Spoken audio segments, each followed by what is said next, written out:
Մարդիկ կան, այո, մենք հիմա իմ հիվանդների շրջանում էլ ես ունեմ տարբեր վարքագիծ դրսևորող մարդիկ, մեկը կարա կես լիտր խմի, գա պարկի իր դիվանին, խելոք սիրուն հեռուստացույցը նայի, տենց էլ քնի կամ գնա իր տեղը, մեկը 50-100 գրամից դառնում է անկառավարելի, դա էլ արդեն մարդու հոգեկան աշխարհն է,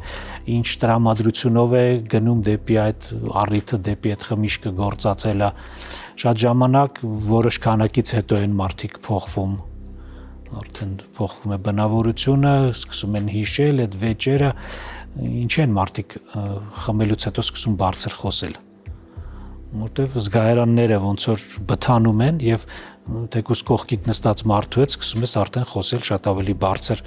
տոնով, ինչ որ նամանավանդ սեղանի այն ծերը նստած, ինչ որ նույնիսկ Գեղեցկային հսկողությունը վերանում ինչ որ կամած, որտեվ ինքը դեպրեսանտ է, ինքը կենտրոնական նյարդային համակարգի դեպրեսանտ է եւ